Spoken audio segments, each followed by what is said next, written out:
Oi pessoal, tudo bem? Aqui é o Helder e hoje nós vamos abordar 6 erros comuns cometidos por estudantes de inglês. Eu vou mostrar frase por frase, vocês pausem o vídeo para poder identificar os erros nessas frases e aí dá o play novamente e aí vocês conferem as respostas corretas, ok? Vamos lá? Ok, temos aqui a primeira frase. Onde está o erro? O erro está no uso da palavra stay. Então teríamos que utilizar o verbo to be, was. É muito comum esse erro porque a palavra stay significa ficar, então usamos muito para ficar chateado, ficar feliz. Quando na verdade, quando estamos nos referindo a sentimentos, por exemplo, como você está se sentindo, se sente ou se sentirá, utilizamos aí de preferência para o uso do verbo to be. Eu costumo dizer de preferência porque a segunda opção nesse caso seria o get, a terceira opção seria o become, mas de preferência para o verbo to be e não use o verbo stay. Então a frase ficaria: My husband was very happy when I told him I was pregnant. Então o verbo to be no passado, was, ok? Nada de stay. Próxima frase, onde está o erro? O erro está no fato de utilizar o verbo to be na posição como se fosse uma pergunta, mas essa frase ela não é uma pergunta. Então teríamos que mover o verbo to be para o final da frase.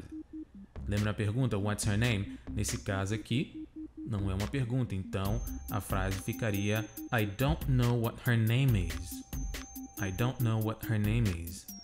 Verbo to be no final da frase. Próxima frase.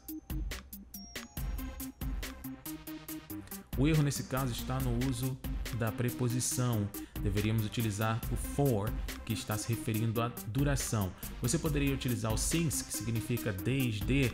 No caso, por exemplo, como esse ano é 2016, então você poderia diminuir aí 4 e utilizar o ano com o since, que é desde aquele ano. Então você poderia utilizar aí I have been working here since 2012. Então ficaria correto. Mas se você estiver falando de duração, que é o caso aqui, 4 years, a gente teria que utilizar o for. Próxima frase, onde está o erro? Aqui temos 2 erros. No caso, o uso do to com o verbo tell, told no passado. Então, tell you to. Então, você tem que remover esse to, porque a gente não usa to com told. Tá? E o outro seria history. Nesse caso, teríamos que utilizar story. Esse é um erro bem comum. Um dia eu vou fazer um vídeo aqui explicando a diferença entre eles, mas eu posso te dizer que o history está relacionado à ciência mesmo, história, tá legal? Então, baseado em fatos, evidências históricas.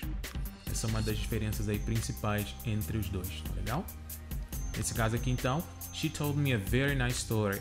She told me a very nice story. Próxima frase, onde está o erro? Por causa do português, a gente traduzindo literalmente, a gente vai utilizar a preposição with. Mas em português, ok, mas em inglês a gente teria que utilizar a preposição on, tá? Então esse é um dos problemas aí quando você traduz literalmente. Muitos erros acontecem. Então nesse caso aqui, esquece with. Utiliza o on. A frase ficaria I don't have any money on me right now. I don't have any money on me right now. Última frase, onde está o erro? O erro está no uso da palavra support, que é o que a gente chama de false friend. É uma palavra que parece uma coisa, mas significa outra. Então aqui o correto seria utilizar stand. Lembrando que support é a mesma coisa que help. Então I can't stand arrogant people.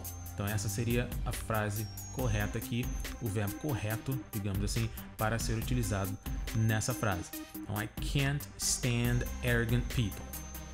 E aí, gostou das dicas de hoje? Se você curtiu esse vídeo, dá um joinha aqui embaixo. Não esquece também de se inscrever em nosso canal e também de assistir os nossos vídeos anteriores. Um abraço, fui!